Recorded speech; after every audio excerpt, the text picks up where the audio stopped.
bonjour à tous, bienvenue sur cette première conférence organisée par Sunstream.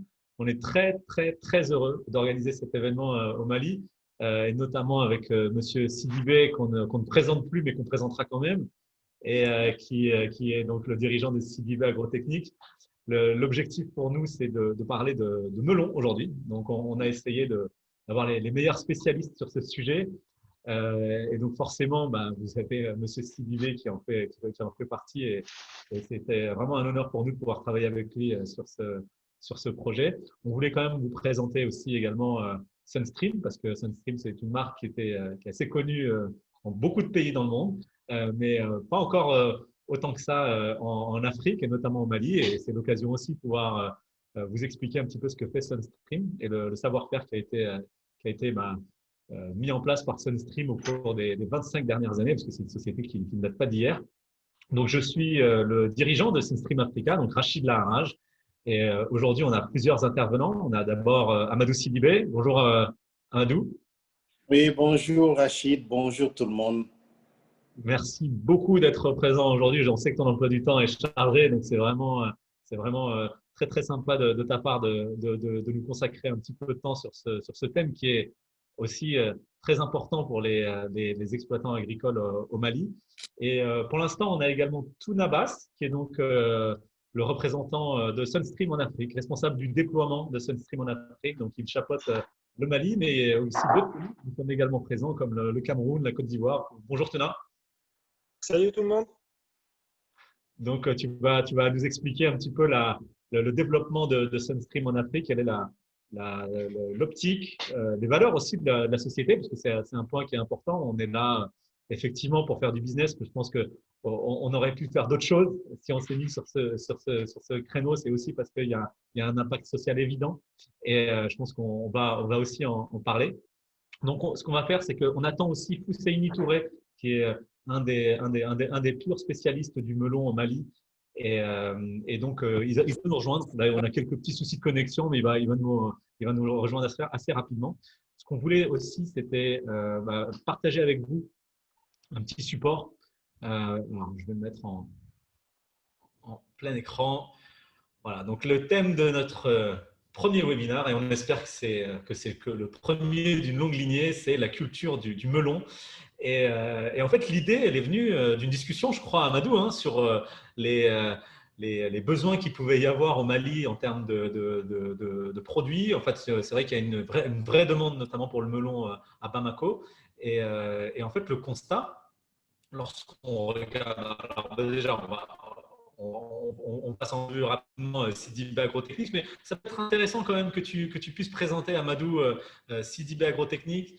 Qu'est-ce que vous faites exactement, et que tu puisses, enfin, je sais que vous faites beaucoup de choses, mais si on essaye de synthétiser ça en 2 phrases peut-être.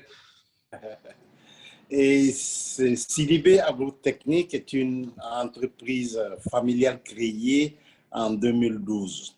En 2012, l'idée, c'était à partir de la somme de tous les voyages que j'ai eu à faire dans le monde en tant qu'architecte. Dieu seul sait que j'ai beaucoup voyagé.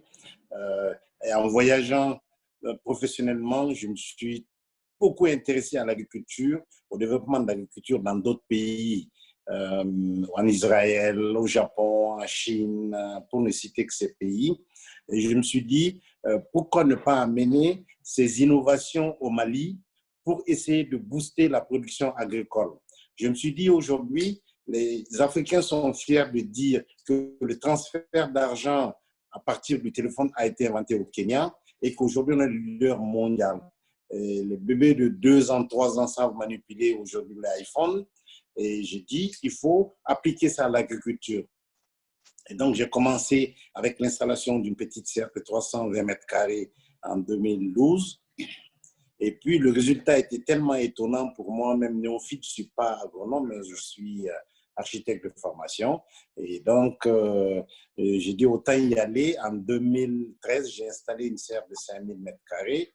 Et puis, 2016, une serre de 10 000 mètres carrés.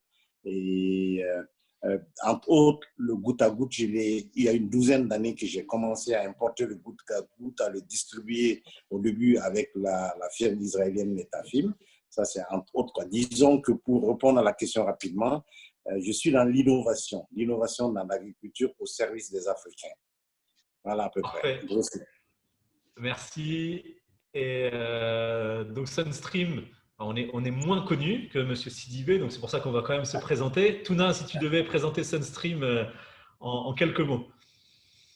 En quelques mots, Sunstream, c'est une société familiale qui fait partie d'un groupe qui s'appelle ISCO Group, qui est dans la fabrication de matières plastiques depuis les années 80. Sunstream, c'est aujourd'hui la marque phare de ce groupe-là et qui a été la branche irrigation agricole qui a été lancée au début des années 90 sur le marché turc quand le goutte à goutte commençait à se répandre peu à peu. Et aujourd'hui, Sunstream est le leader incontesté en Turquie parmi les fabricants turcs de matériel d'irrigation. Nous sommes une entreprise qui exporte dans une cinquantaine de pays. Nous étions très peu présents en Afrique jusqu'à l'année dernière, mais maintenant, avec la création de notre bureau à Paris, qui est en charge du déploiement sur la France et sur l'Afrique subsaharienne, nous avons déjà créé des marchés maintenant au Cameroun, notamment depuis juillet, au Mali maintenant, d'ici la semaine prochaine, ça sera officiellement lancé au Mali, en Côte d'Ivoire, au Congo, au Gabon et dans bien d'autres pays. En fait, on commencera au courant de l'année 2021. Parmi les faits d'armes qu'on a, on est une société qui est toujours à la pointe de l'innovation, c'est-à-dire que nous sommes le seul fabricant turc capable de fabriquer en fait toute la gamme d'irrigation que nous avons, notamment au niveau du goutte à goutte. Nous avons les gouteurs turbulents, également les gaines type tape, fabriquant la gaine cylindrique comme la gaine ovale, et une large palette de diamètre en fait que même nos concurrents internationaux les plus connus ne font pas entièrement. Sur le point de vue de la qualité, ce sont des produits de qualité internationale, avec un centre de recherche R&D qui est intégré à l'entreprise, un bureau d'études qui est intégré à l'entreprise pour les projets de grande envergure qui travaillent directement sur le dimensionnement des projets. Et pourtant avec une politique de prix qui rend les produits qui sont abordables, ce qui est un point important sur les marchés africains, où l'accès en fait, au matériel d'irrigation de qualité est déjà limité, et deux, peut paraître coûteux dans la plupart des cas. Donc, voilà à peu près Sunstream en quelques mots. Et les photos d'ailleurs que l'on voit, c'est l'équipe qui est présente au Cameroun, parce que tu y étais d'ailleurs la semaine dernière, hein, tu as passé un mois au Cameroun.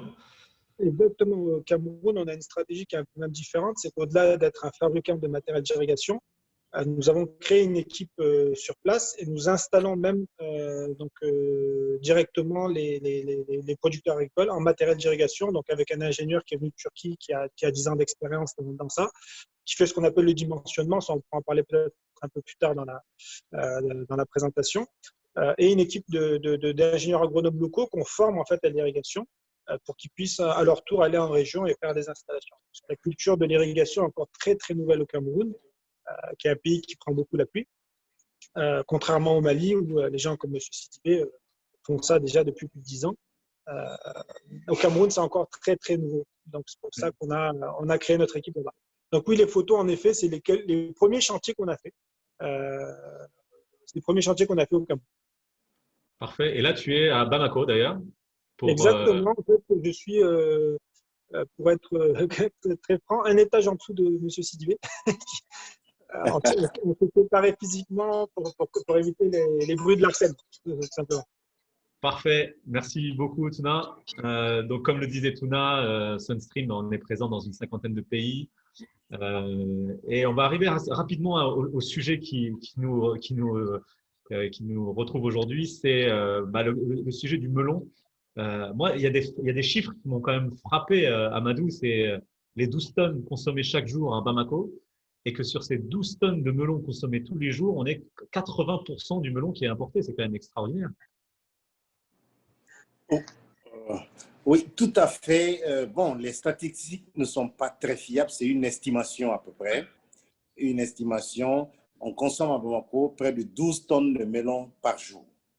Et effectivement, jusqu'à l'année dernière, la majorité du melon consommé était importé, disons, du Maroc et du Sénégal. Le Sénégal, il y a des grands groupes au Sénégal qui produisent du melon pour l'Europe et les écarts de tri, hors gabarit, déformés, étaient achetés par des commerçants maliens qui les chargeaient dans les camions et les venaient les vendre au Mali ici.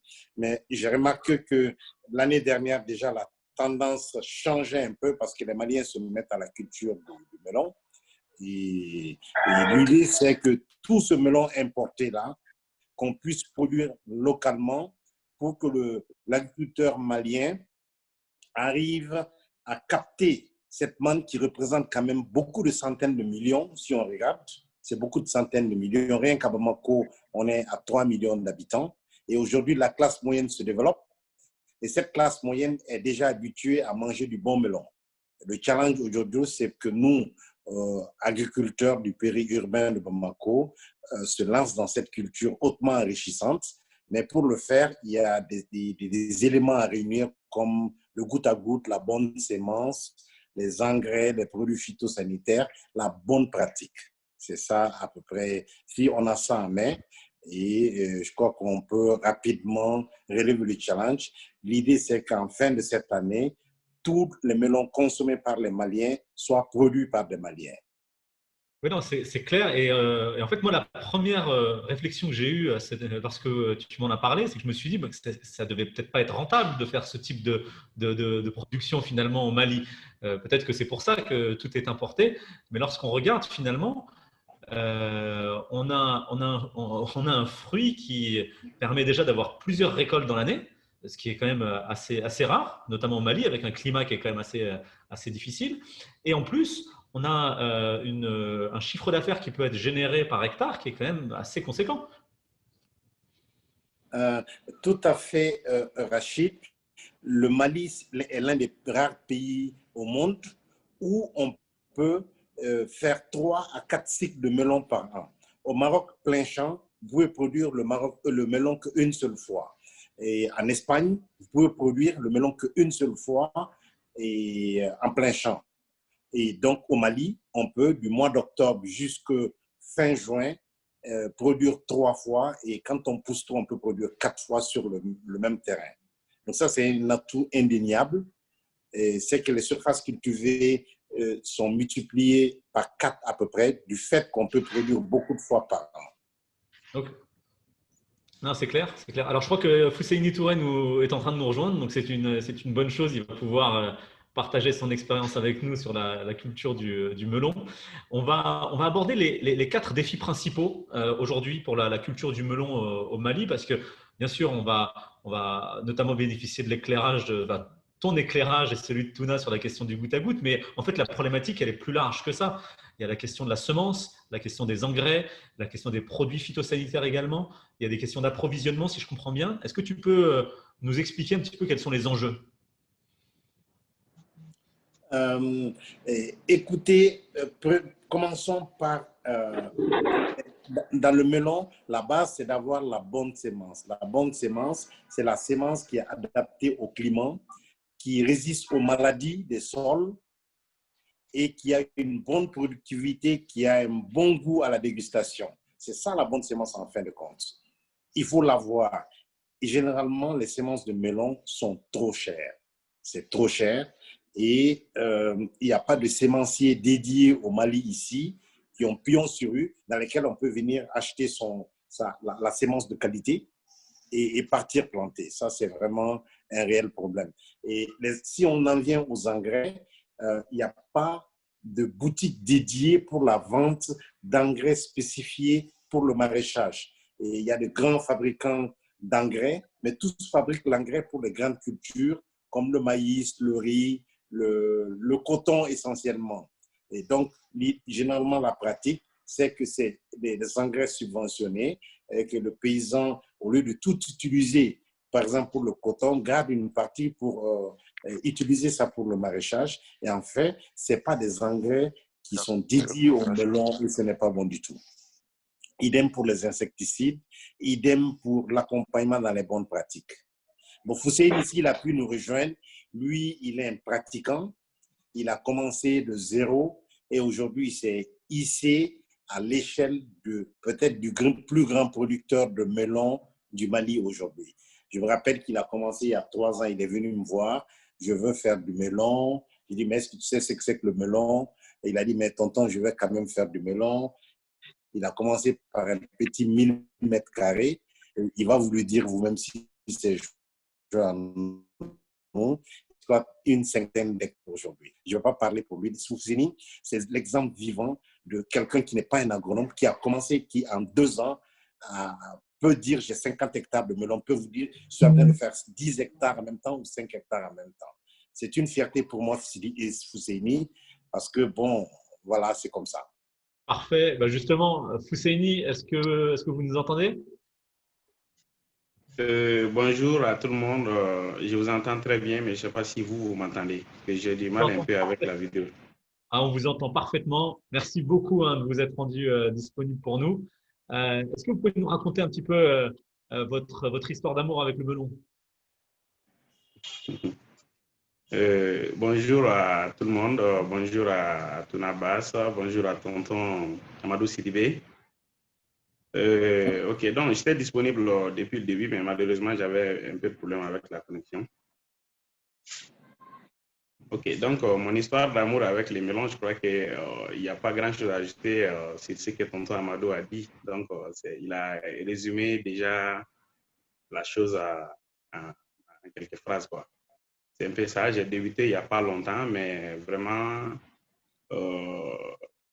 en très peu de temps, j'ai eu beaucoup de compréhension là-dessus et je suis passé pratiquement d'un quart d'hectare aujourd'hui à presque une cinquantaine d'hectares de production.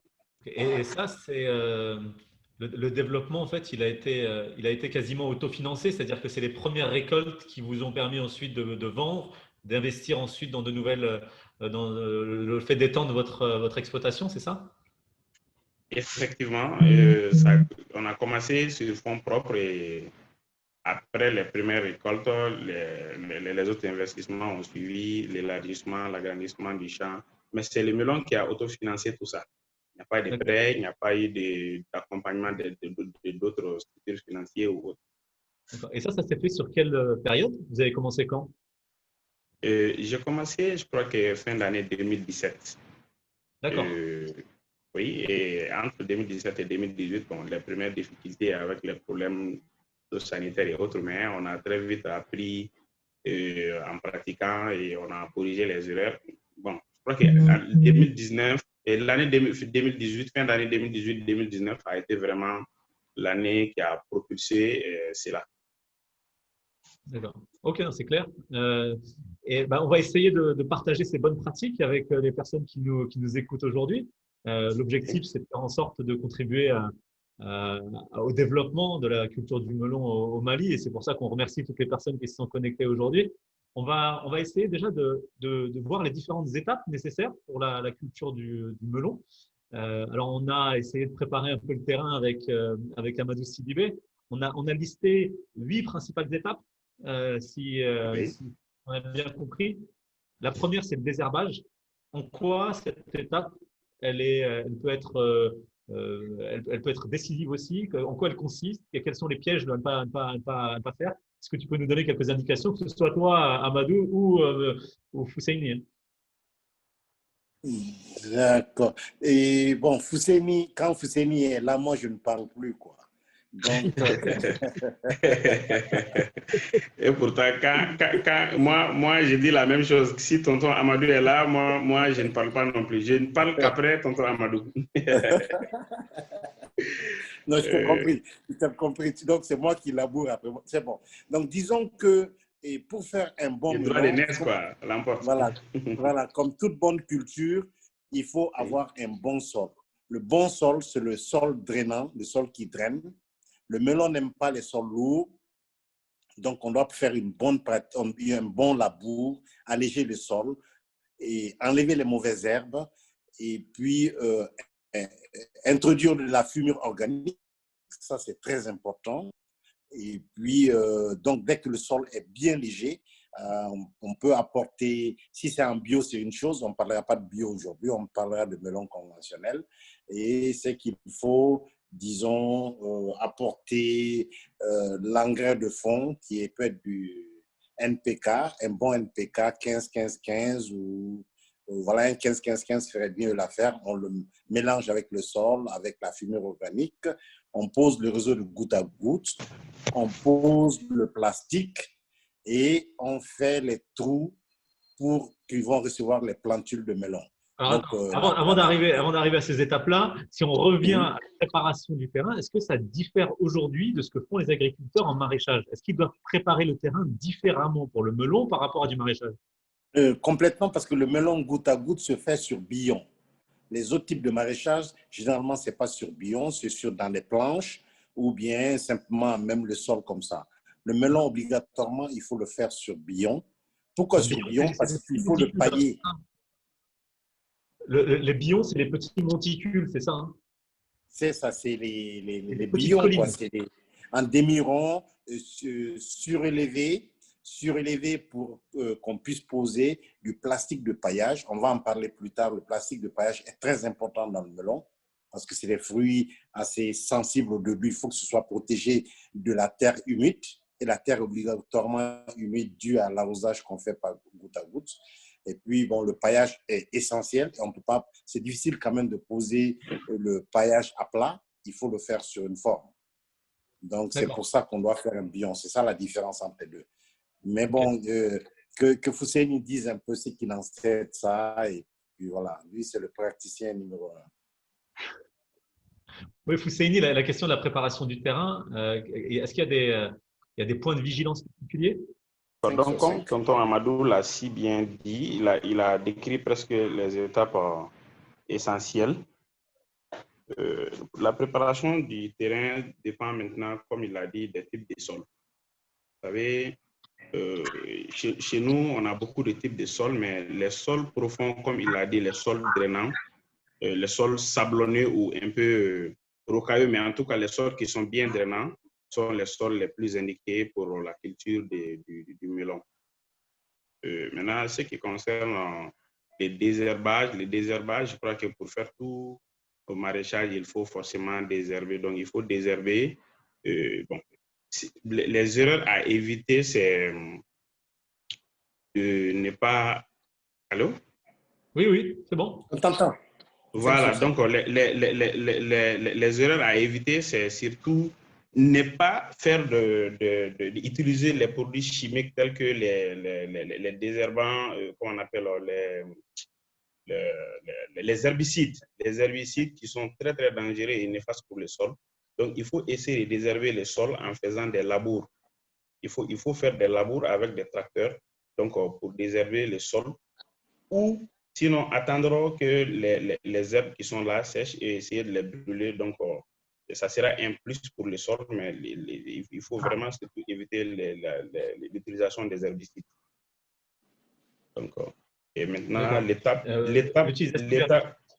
voilà. Donc, l'étape suivante, comme il l'a dit, après le désherbage et les labours du sol, c'est la confection des billons. Donc, bon, vous savez, dans d'autres endroits, il y a les gens font du melon aussi en terre plate. Hein. Donc, ça dépend maintenant du type de sol et de la saison. Vous savez, les saisons humides, comme en début de saison de pluie ou juste en fin de saison de pluie, en cette période exactement où il fait un peu froid, l'humidité est un peu accrue. Donc, il faut utiliser les billons.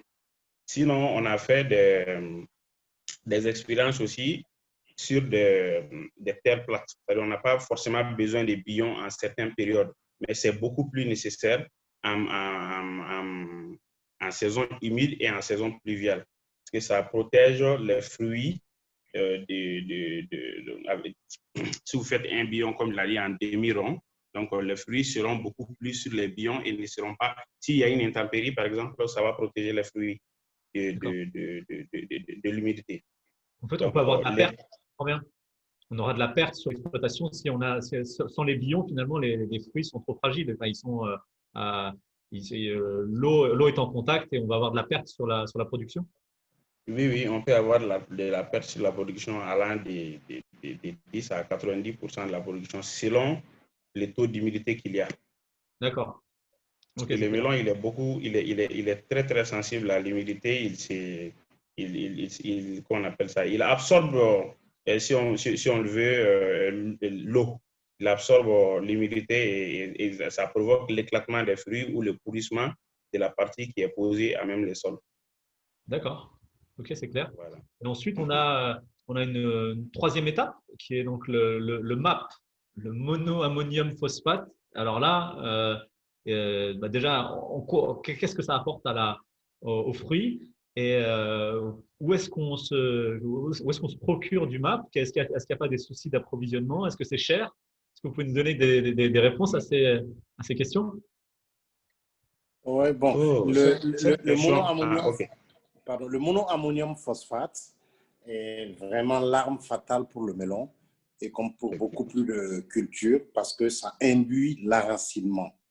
Le monoammonium, la composition, c'est 12-61-0. 12, c'est pour l'urée, 61, c'est pour le P.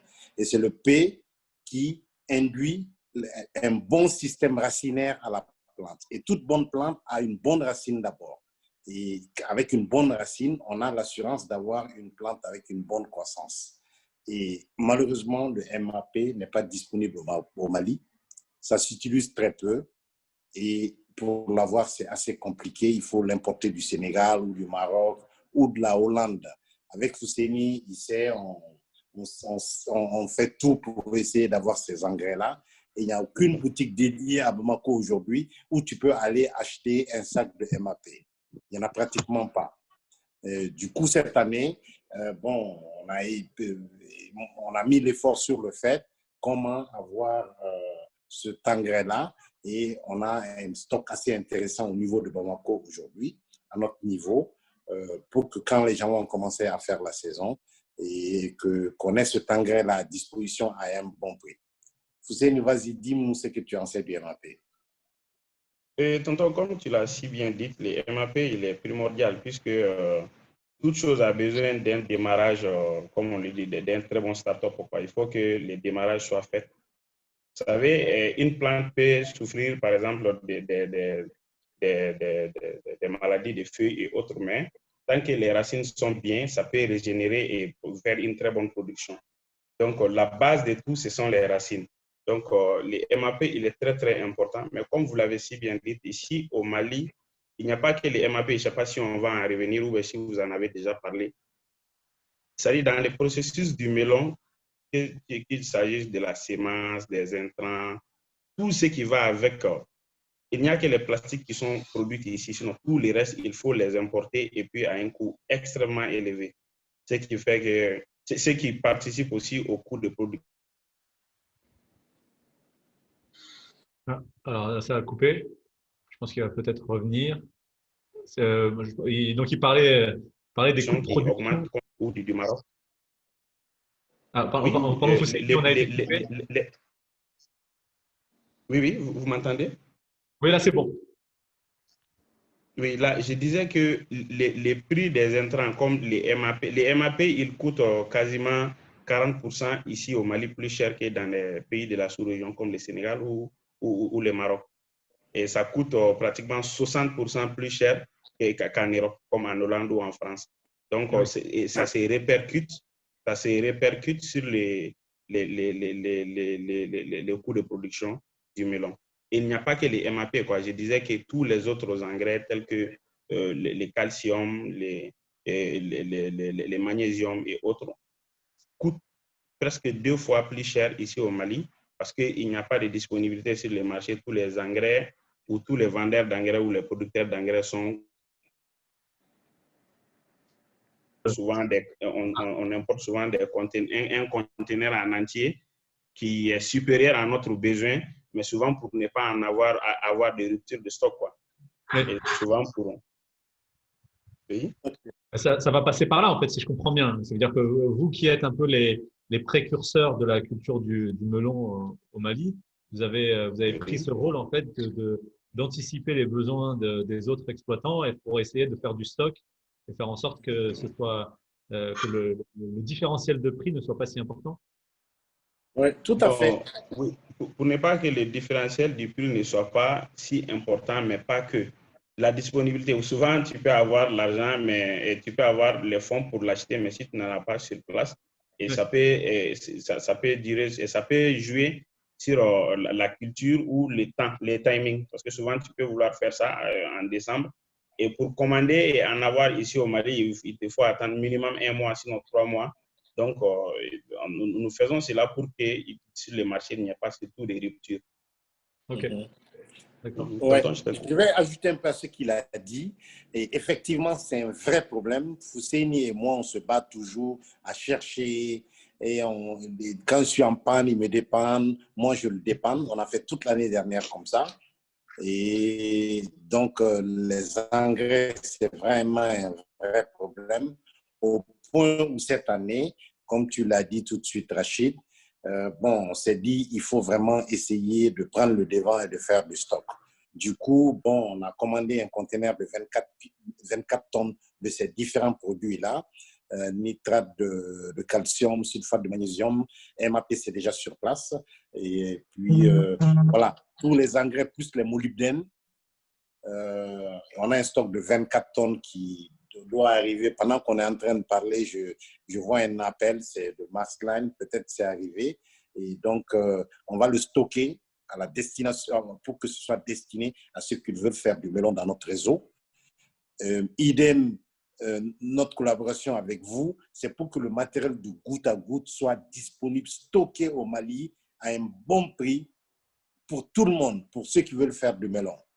Et vous savez aussi, même le plastique, il y a le plastique noir ici, mais la qualité n'est pas ce que ça oui, doit être la parce que qualité vous n'est pas au l'achetez, rendez-vous. au bout de 2-3 mois, ça commence à se déchirer.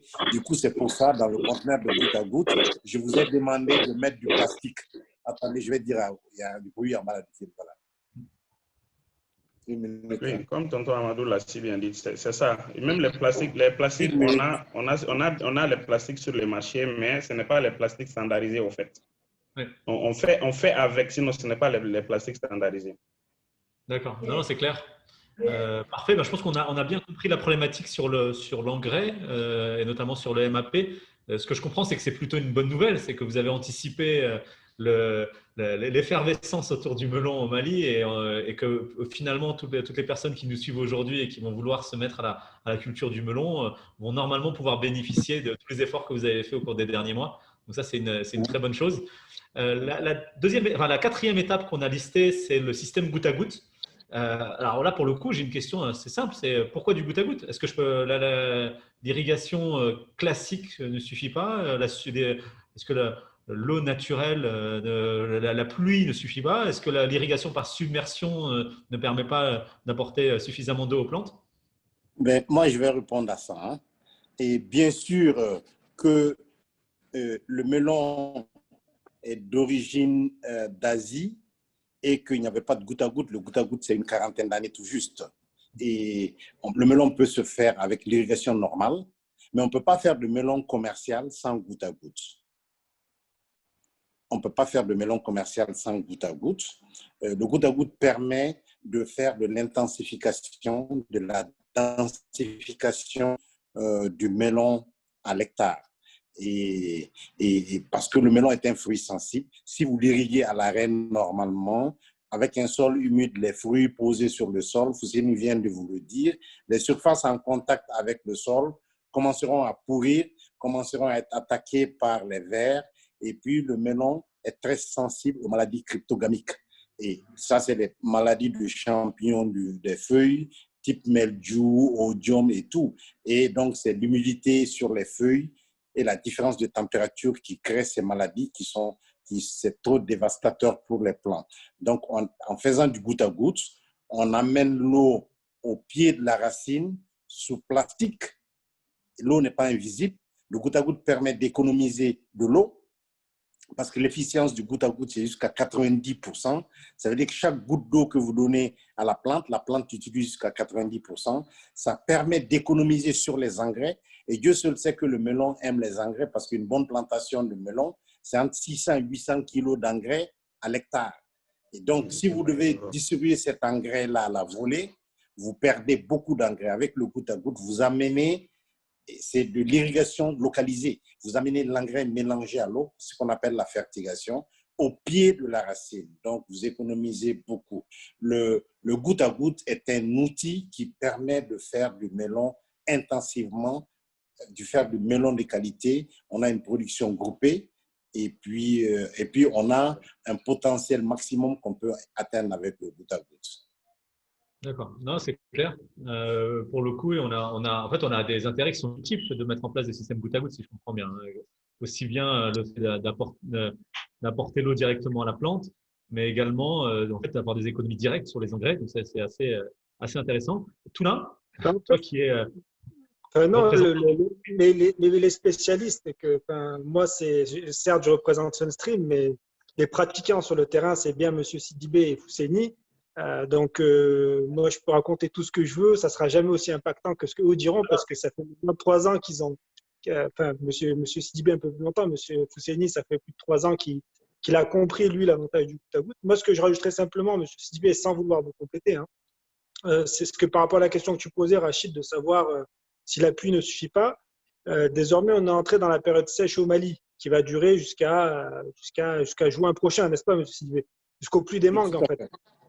Voilà, donc déjà, si on n'apporte pas l'eau au melon, il ne pourra pas survivre dans cette chaleur. Donc, ça permet d'apporter l'eau avec toute l'efficacité que M. Sidibé a bien expliqué. Et au-delà de ça aussi, c'est par rapport aussi à la salinité de l'eau. Donc, l'irrigation par submersion, ça crée toutes les moisissures, tout ça.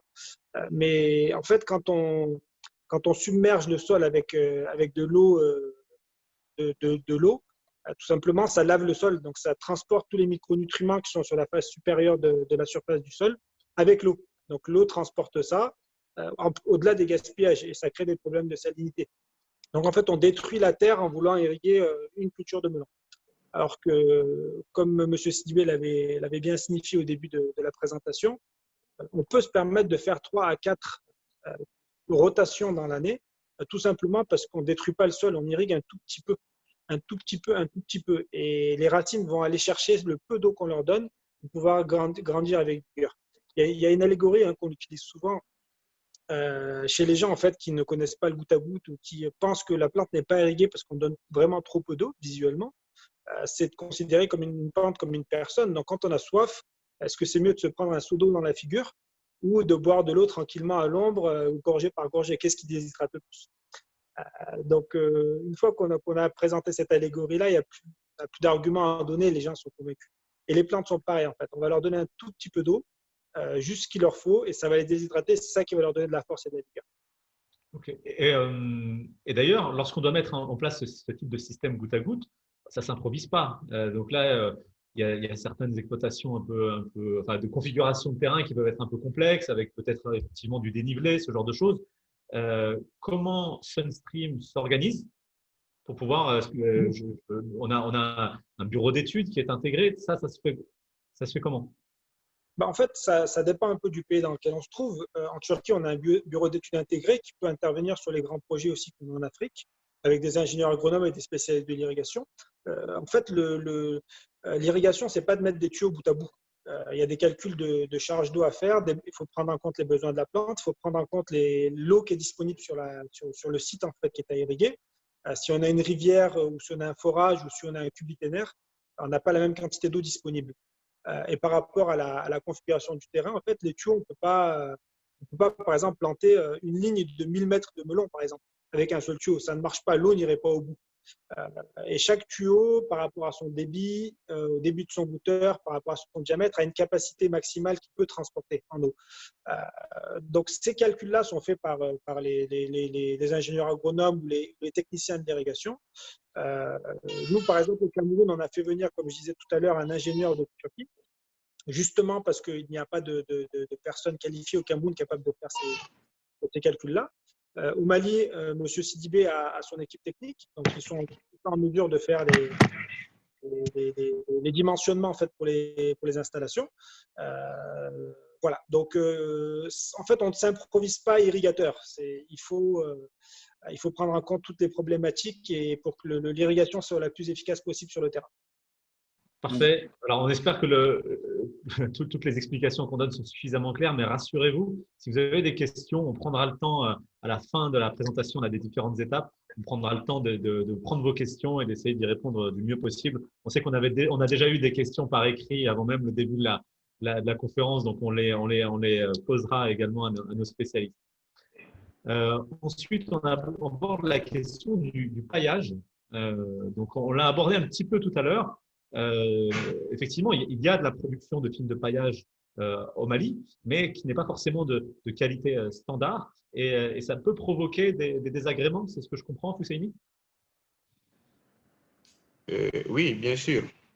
Le paillage plastique est primordial pour la culture de melons.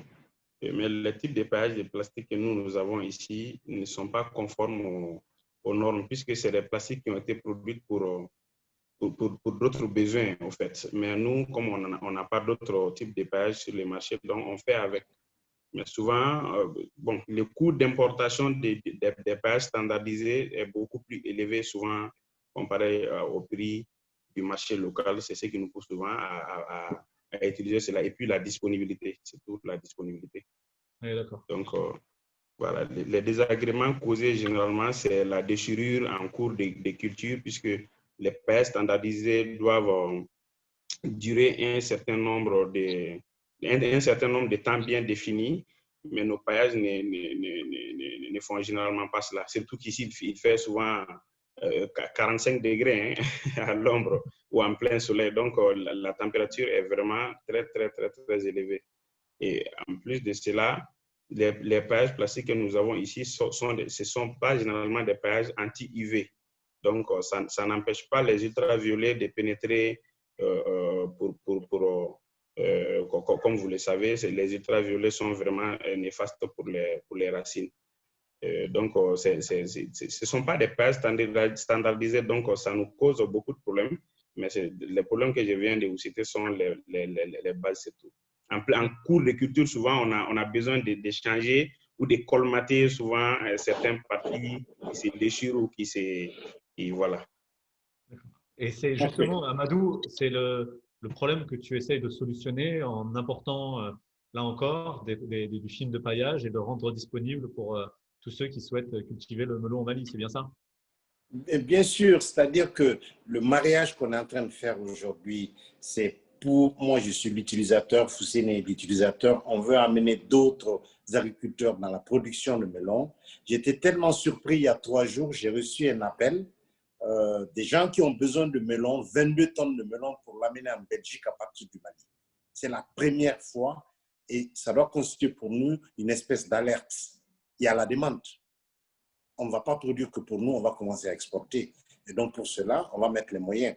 Et comme Foussine l'a dit, le paillage ici, c'est peut-être moins cher parce qu'ils utilisent les récupérations de plastique de toutes les couleurs pour en faire du plastique noir. Et bien sûr, ce n'est pas aux normes. C'est pour ça que je vous ai demandé sur stream, dans le conteneur qui venait, de mettre du plastique noir 20 microns. Parce que même le plastique qu'on trouve ici, c'est 35 microns, c'est trop épais et vous n'avez pas assez de longueur dans le poids. Le plastique se vend au poids. Et quand c'est fin, c'est fait dans les normes. Nos machines au Mali ici ne peuvent pas faire de plastique fin. Ce n'est pas fait pour ça. Et donc, je vous ai demandé de mettre du plastique. Ce que vous avez fait, on a reçu aujourd'hui 10 000 mètres carrés de plastique. Ça, c'est un essai. La prochaine commande, je demanderai qu'on mette plus pour qu'on ait des produits de standard. Parce qu'on a droit aussi, s'il y a des iPhone 12 au Mali, on doit avoir des produits de standard chez nous ici. Et s'il y a l'exportation qui commence, il faut qu'on soit aux normes, on y verra. Oui. Donc, notre but aujourd'hui, tout ce qui manque, on connaît les problèmes, on connaît les défis. Foussine le sait, moi je le sais. On est en train de mettre notre force ensemble pour avoir des engrais, du plastique, avoir du goutte à goutte. Tout ça, c'est résolu. Aujourd'hui, je peux dire que c'est résolu.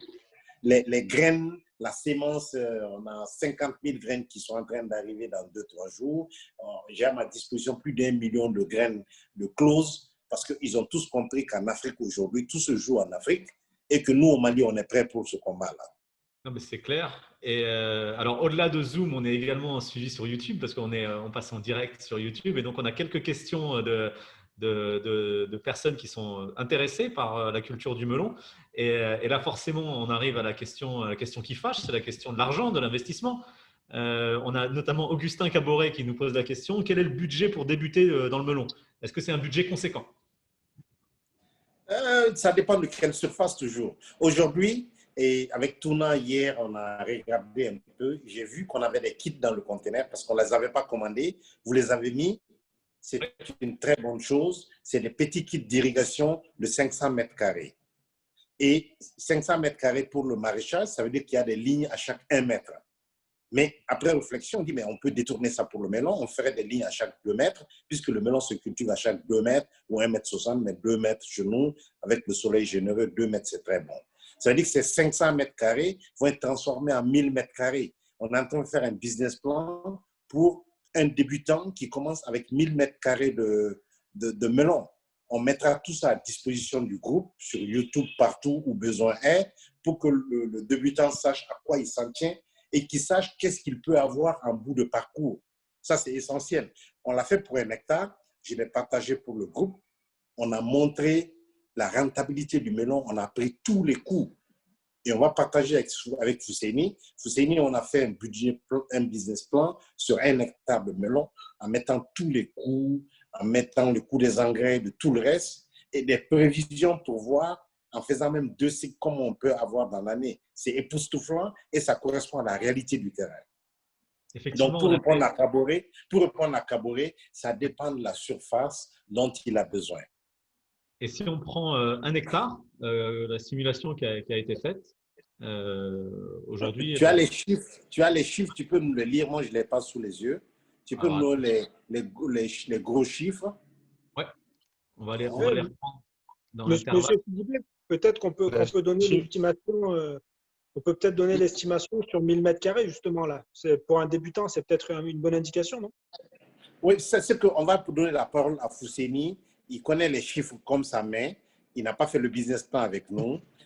Pour contre-vérifier ce que moi j'ai dit et qu'on a mis sur papier, Fousseini Fousseini est tellement intelligent que il ne m'a jamais pris en concurrent. Hein. Et on se dit tous les petits secrets du melon. Et on va faire la même chose avec le melon, avec les autres qui vont rentrer dans le groupe. On va créer une coopérative de producteurs de melon. Et Fousseini sait comment le marché marche.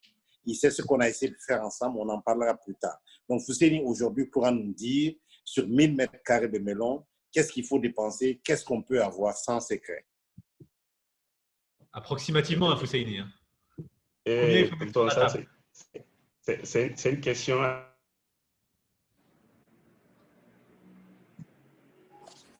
Ah, alors là, ça a coupé.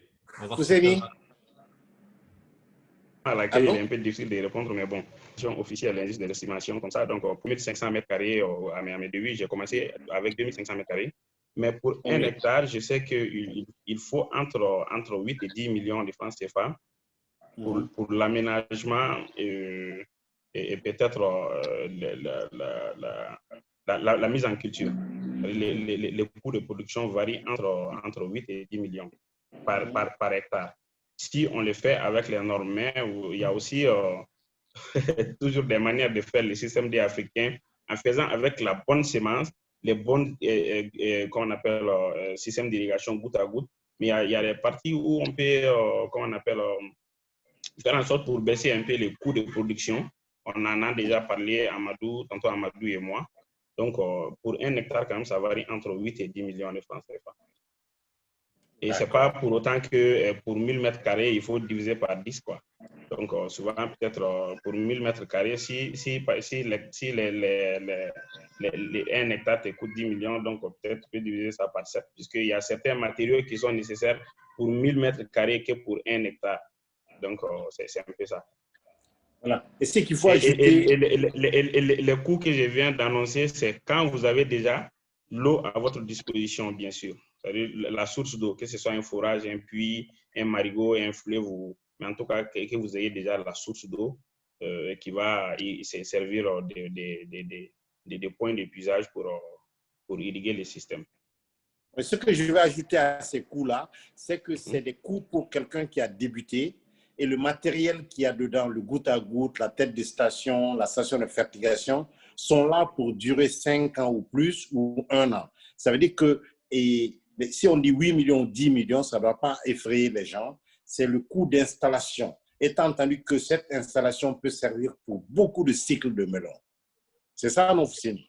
Oui, effectivement. Pour une installation qui est bien entretenue, avec une très bonne filtration, avec des bons filtres pour bien filtrer l'eau, vous pouvez faire 3 années de suite avec les mêmes gaines avec lesquels vous irriguez votre système. Donc, si on prend l'exemple qu'il a donné en début de visioconférence, qu'on peut faire jusqu'à 3 cycles de melon sur c'est une seule parcelle. Donc, ça veut dire qu'on peut faire jusqu'à 9 fois du melon, donc avec les mêmes gaines. Mais les autres matériaux tels que les tanks de fertilisation, les têtes de station et autres, ça peut durer jusqu'à 10 ou 15 ans. Ça dépend de comment on l'entretient, en fait. Il n'y a que les gaines qu'on change peut-être tous les 3 ans. Ok, Fousseni, il faudrait que tu nous dises si tu fais une répartition des charges de 9 cultures et sur la production d'1 hectare, relativement, combien il faut dépenser pour faire 1 hectare, en se mettant en tête que l'installation avec 8 millions, ce n'est pas pour un seul cycle, mais c'est pour 9 cycles. C'est que si tu fais ça au terre à terre, tu peux te rendre compte peut-être que l'installation pour 1 hectare, la charge dedans ne va pas chercher loin, ça va chercher peut-être dans les 1 million et maximum, 1 million, 1 million 200. Voilà, donc des 8 millions, ce n'est pas 8 millions en fait, mais c'est 8 millions pendant 3 ans, qui pour un cycle, ça correspond peut-être à 1 million 500 pour 1 hectare. Et maintenant, Fousseni, est-ce que tu peux nous dire si on fait bien le melon, combien on peut gagner d'argent d'1 hectare de melon? Bon, ça c'est relatif, mais les melons quand même, avec mon expérience, au début, à mes tout débuts, j'avais des rendements de 15 à 25 tonnes à l'hectare, à mes tout débuts. Mais là, vraiment, j'ai même peur d'annoncer certains chiffres parce que souvent... Il faut le dire, n'aie pas honte. N'aie pas honte, souvent, on n'est pas pionnier pour rien. Souvent, actuellement, nous atteignons des chiffres records de 65 à 75 tonnes à l'hectare. J'ai des meloniers qui me donnent jusqu'à 7 fruits, 8 fruits qui sont homogènes, qui donnent minimum entre 800 grammes et 1,2 kg. Et ça, c'est actuellement, tout de suite, au champ, actuellement. Donc, c'est des chiffres qui sont souvent difficiles à dire, mais en tout cas, la moyenne, c'est entre 15 et 25 tonnes. Donc, si on prend la moyenne de 20 tonnes et que les prix du marché varient, mais si on prend les prix du gros moyen, qui est peut-être, disons, 600 francs le kilo, vous avez 12 millions très facilement en 2 mois, 15 jours. C'est-à-dire de la sémie de la graine à la première récolte, c'est 75 jours. Tellement que notre climat est favorable aux cultures de cucurbite, les melons et les pastèques. Et c'est ce qui permet également en fait d'assurer une sécurité financière aussi pour les exploitants. C'est-à-dire que quelqu'un qui fait uniquement du maraîchage, s'il se développe dans le melon, ça va lui permettre d'avoir une culture en contre-saison, de diversifier ses cultures et faire en sorte d'avoir des revenus plus sécurisés. Je n'ai pas bien compris. Allô? Oui. J'ai pas. L'idée, c'est que... Alors, Fousseni, je ne sais pas si vous nous entendez. Oui, là, je vous entends. Vous avez dit l'idée, c'est... La culture du melon pour des exploitants qui aujourd'hui ne font que du maraîchage. Si je comprends bien, ça permet notamment d'assurer une diversification des revenus parce qu'avec la culture en contre-saison, ça permet de compenser les éventuels aléas sur telle ou telle culture et lisser les revenus. Oui, Fousseni, je vais répondre à cette question en attendant que tu restes. Je n'ai même pas entendu la question. D'accord, moi il demande, Fousseni, Anand demande, et Rachid demande, quelqu'un qui fait une autre culture de maraîchage comme l'oignon, la pomme de terre, l'aubergine, le piment, par rapport à la culture du melon, par exemple. Qu'est-ce que tu en penses? La culture de melon aujourd'hui est la culture par excellence la plus rentable, je peux dire, en court et moyen terme, la culture de melon, c'est vraiment la culture par excellence. Mais je peux te laisser développer cette question, tonton. Bon, tu sais, celui qui est gourmand, là, quand on est gourmand, ce qu'on dit en conseil n'est pas, on n'en tient pas compte là où on partage la viande. Et c'est pour ça que je vais te laisser parler. Et parce que, bon, comme moi, je touche à tout, les gens ont des fois l'impression que je suis enthousiaste, je vais amener les gens dans tout, que je fais du commerce dans ce que je fais. Mais je me dis aujourd'hui, honnêtement, la culture de melon et de pastèque plus tard, c'est la seule culture qui peut ennoblir l'agriculteur. Si je dis ennoblir, c'est entre griffes. C'est la seule culture qui peut vous permettre de vous sentir à l'aise. Parce que prenez l'oignon, par exemple. L'oignon, à peine les gens font 5-6 tonnes à l'hectare. 5-6 tonnes à l'hectare. Si vous prenez 5-6 tonnes à l'hectare, même 10 tonnes, disons c'est 125 francs le kilo. C'est 1 250 000 par rapport aux 12 millions. Est-ce que ce n'est pas 10 fois plus? C'est 10 fois sûr, plus. Ça, ce que vous venez de dire est vraiment sans appel. Voilà. Si vous faites du melon, même si vous n'avez que 10 tonnes à l'hectare, les prix.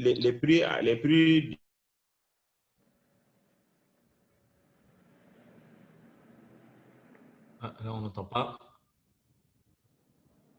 Non, ça a coupé. Du kilo est nettement supérieur au prix. En court et long terme, c'est la culture qui vraiment qui peut faire un retour sur investissement presque dès la première ou sinon la deuxième saison. Alors que, comme vous le dites, l'oignon, la tomate et autres, c'est les cultures dans lesquelles si vous investissez, surtout avec le système d'irrigation goutte à goutte, il vous faut certaines années, peut-être 1, 2, 3 ans, comme tonton Amadou le sait un peu plus que moi.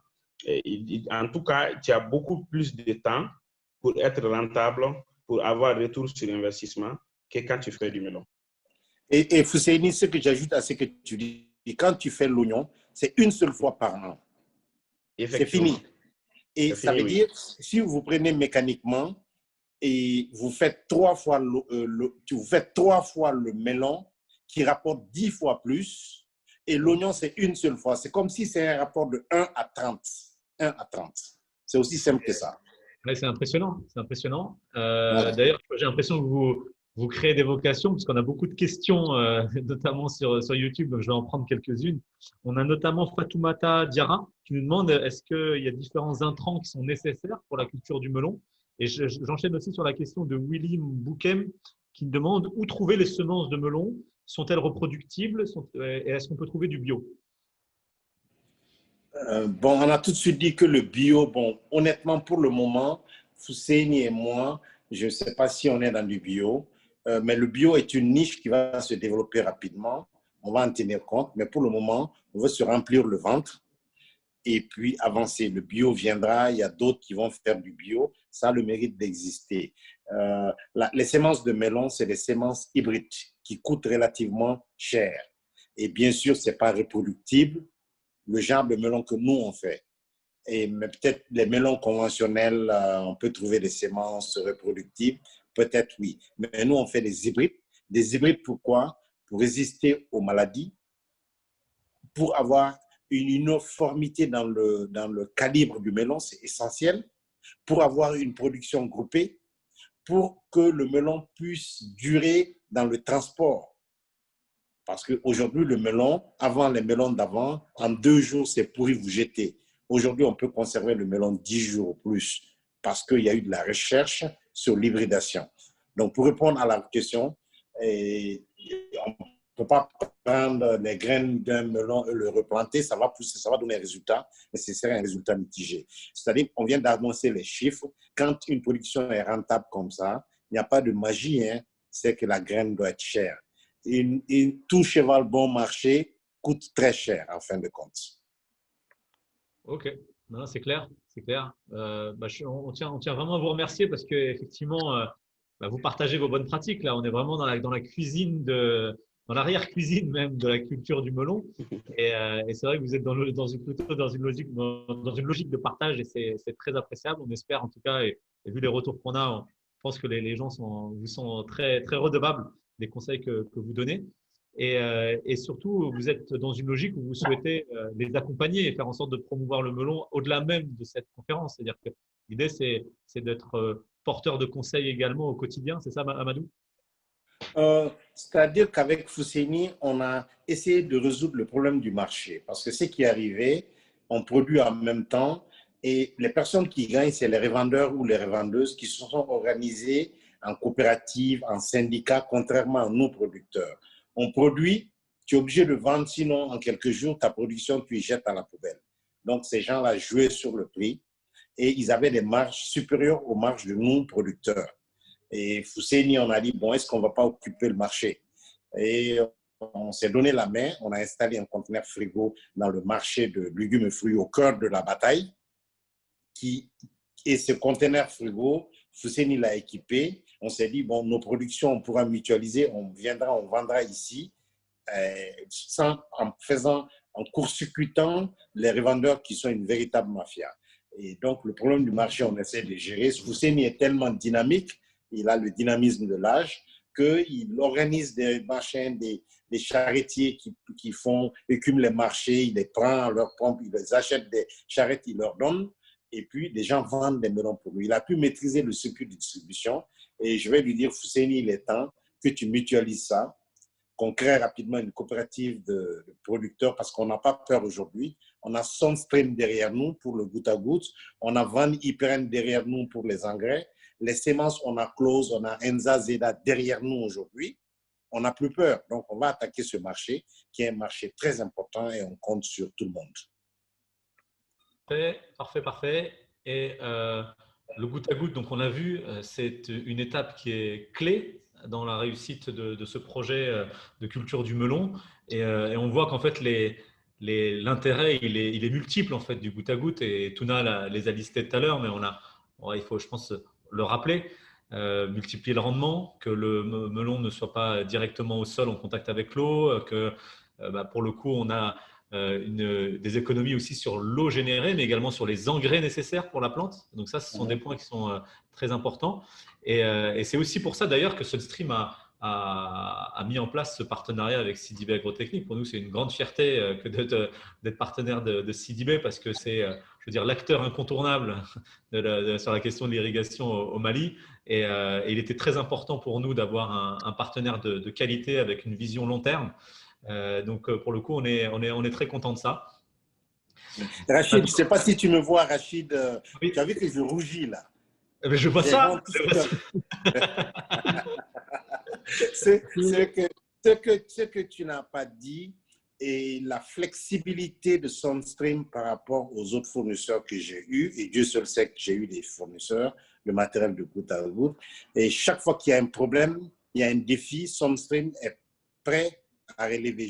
J'ai expliqué à Sunstream le problème que j'ai.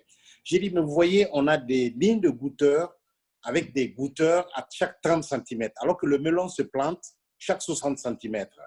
Et si on voit entre les deux lignes de melon, il y a de l'eau et de l'engrais qui vient, qui n'est dédié à aucune plante. Est-ce que ce n'est pas un gâchis ici? Sunstream rapidement a trouvé la solution technique de nous amener des gaines qui ont des goutteurs à chaque 60 cm, qui va avoir l'avantage d'économiser de l'eau, économiser de l'engrais, en plus rallonger les lignes de billon. Parce que si avec une ligne à chaque 30 cm, on peut tirer au maximum 50 à 70 mètres, aujourd'hui on peut tirer à 140 mètres une seule ligne parce que simplement on a mis des goutteurs à chaque 60 cm. C'est génial ça.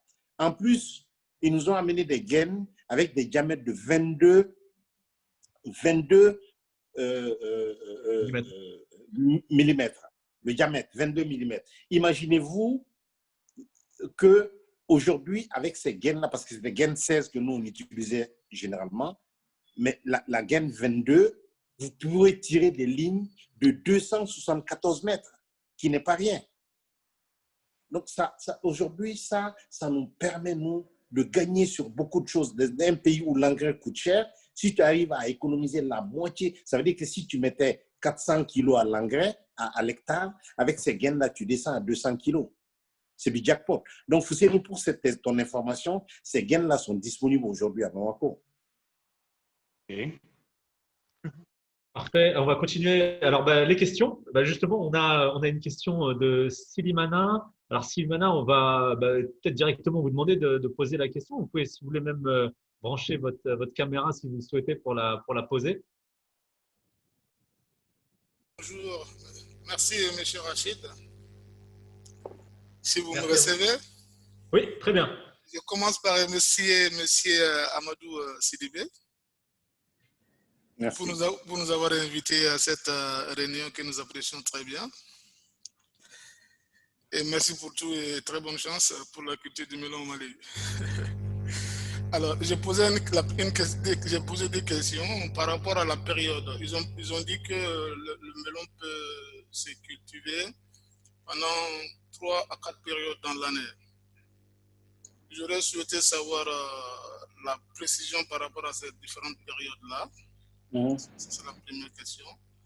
Et par rapport à chaque période, quelle est la conduite à tenir, étant donné que les périodes ne sont pas les mêmes? Par exemple, en saison pluvieuse, M. Touré, durant son exposé, a dit que l'humidité peut porter un coup dur à la réussite de la culture du melon.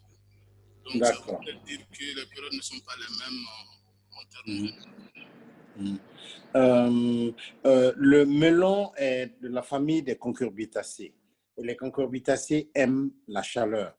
Et vous pouvez imaginer à partir de 18 degrés, en remontant plus haut, le melon est dans sa zone de confort. Et ce qui voudrait dire le facteur limitant au Mali, c'est la pluie.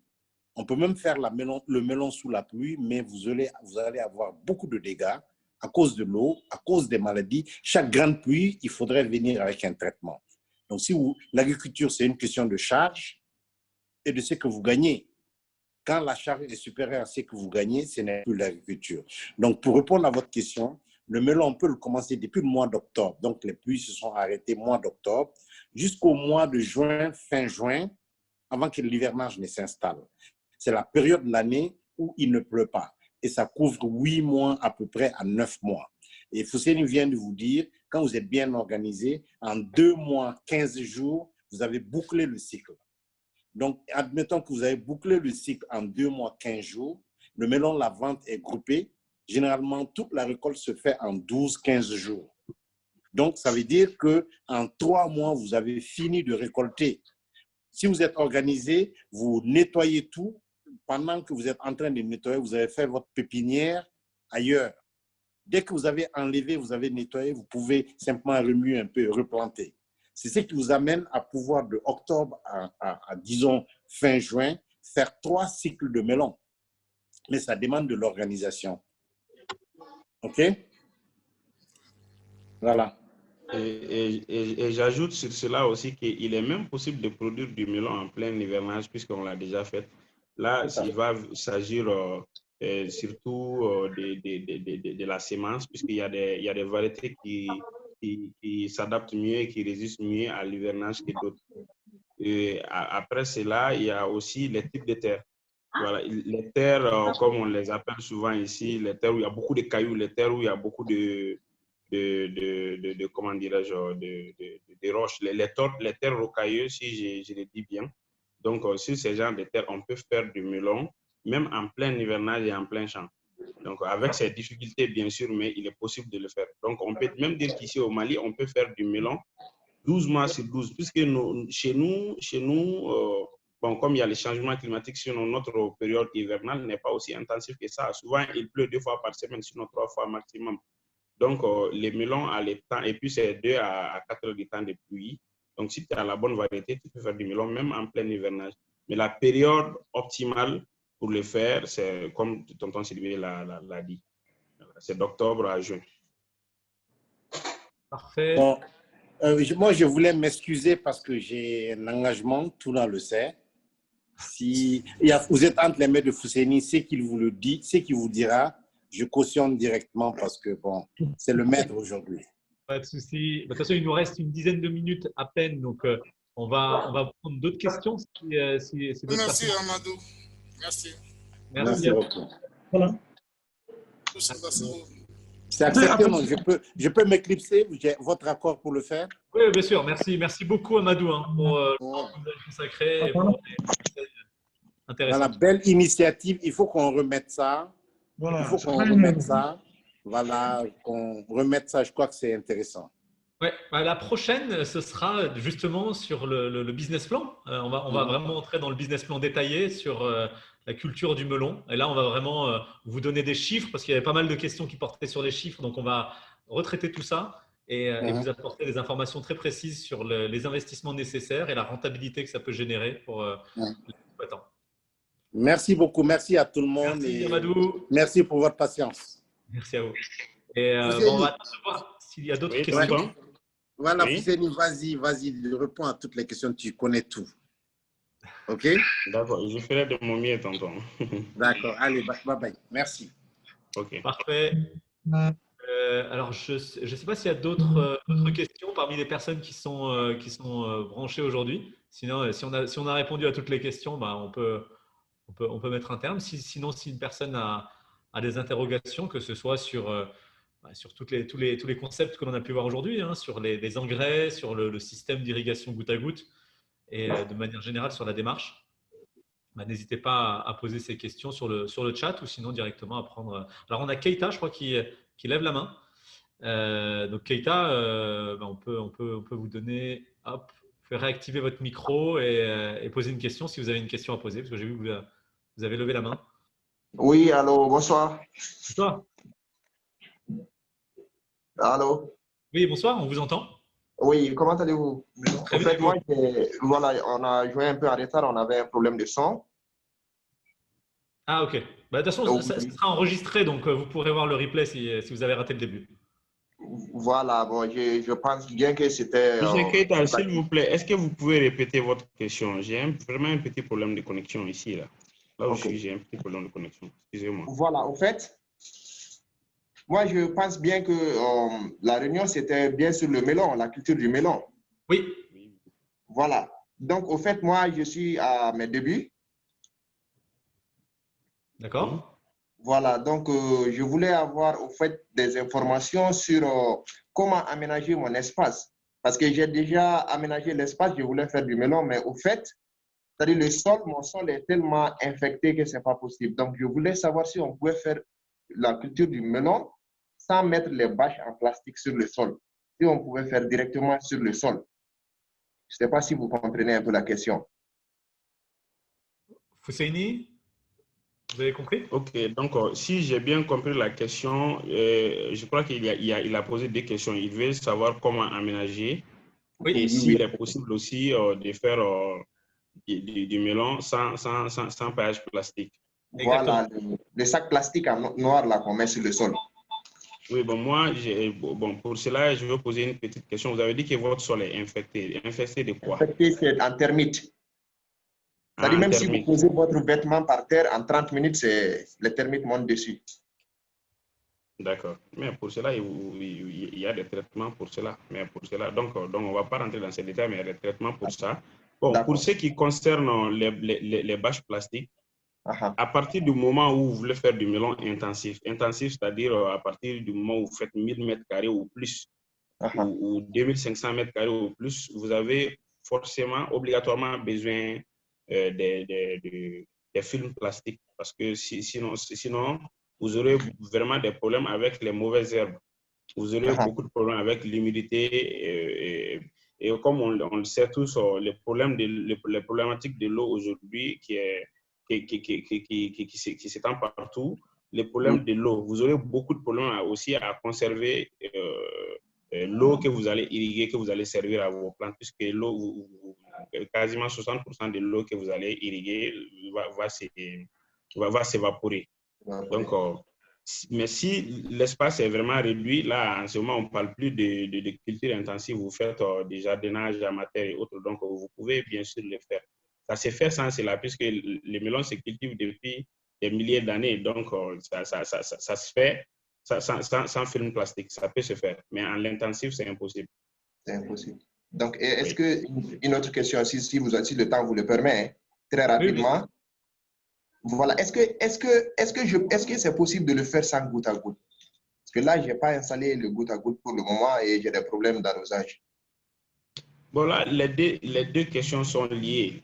Les gouttes à gouttes et les films plastiques vont de pair. Si vous faites un film plastique, vous avez obligatoirement besoin de gouttes à gouttes, puisqu'il faut poser les gouttes à gouttes avant de poser les films plastiques. Sinon, comment vous allez irriguer? Et ça couvre le sol. Mais les melons peuvent se faire sans les dés, comme je vous l'ai dit, si vous n'avez pas un terrain, si vous ne faites pas de l'intensif au fait. Si vous faites du jardinage amateur, vous pouvez le faire. Oui. Mais sinon, pour faire de l'intensif à partir de 1000 m² ou plus, vous êtes obligé de le faire. Sinon, vous allez avoir recours à 50 personnes pour 50 salariés pour gérer seulement un champ d'un hectare. Alors qu'avec 2 salariés ou 4 maximum, vous pouvez faire quand vous avez le système d'irrigation goutte à goutte. D'accord, c'est compris. Puisque les melons, pour rebondir là-dessus, les melons, c'est les melons, bon, il y a des engrais d'entretien. Les engrais d'entretien, sinon minimum une fois par jour, ou vous n'avez pas de système d'irrigation goutte à goutte et un système d'injection d'engrais, quoi. Parce que vous ne pouvez pas vous promener chaque jour pour mettre sous 1000 pieds la quantité exacte d'engrais qu'il faut et tout. Oui. Effectivement. Donc, merci beaucoup, Keita, pour ces questions. J'espère que c'était clair. C'était très, très clair. Vraiment. Merci beaucoup. On a une question de Caboret qui nous dit à quand la prochaine rencontre? Très, très vite, très, très vite. Nous, en fait, le prochain thème, ce sera vraiment sur le business plan. L'idée, c'est de passer en revue et on va essayer de travailler notamment avec Monsieur Amadou, mais également Fousseini Touré sur quels sont les investissements nécessaires pour se mettre à la culture du melon, notamment au Mali. Donc ça va venir assez vite. Je pense qu'on va laisser passer la période de fin d'année et organiser ça en tout début 2021. On a également une question de Shamim sur YouTube. Quels sont les risques d'avoir un film de paillage trop épais, 350 microns vs 200 microns? Est-ce que, au-delà du prix, parce qu'on comprend que c'est vendu au poids, donc plus le film est épais, moins on a de surface, ce qui est normal. Mais au-delà du prix, est-ce qu'il y a des conséquences sur l'utilisation au quotidien? Si sur le paillage plastique, en fait, Rachid, Shamim, le point essentiel, c'est vraiment ce qui a été mentionné en fait pendant la présentation, c'est la résistance que le film va avoir par rapport à son usage. La question m'a échappé, hein. J'avais un petit trou, un petit problème de connexion. Mais si M. Touna répond à la question, c'est bon. J'avais pris le relais, Fousseini, justement. Ok, non, c'est bon, vous pouvez, allez-y, M. Touna. Le point, en fait, c'est pas tant l'épaisseur, en fait, c'est la fonction du film. Il faut parce qu'on peut mettre un film même de 1000 microns. Si c'est pas un film qui est adapté à l'usage du paillage, il sera inefficace. Et ça, en fait, il suffit surtout sous le soleil du Mali où il faut 45 degrés, vous allez mettre un film, en fait, qui n'est pas traité aux UV. Au bout de 2 semaines, 3 semaines, il va commencer à durcir et ça va devenir une feuille de papier, il va se déchirer automatiquement. Et même les mauvaises herbes qui vont pousser en dessous vont transpercer le film. Donc, en fait, on aura perdu tout l'usage. Donc, l'essentiel, ce n'est pas vraiment tant l'épaisseur du film, mais c'est vraiment ses qualités intrinsèques qui font que déjà, il va bloquer les UV et 2, il va être lui-même résistant à l'UV.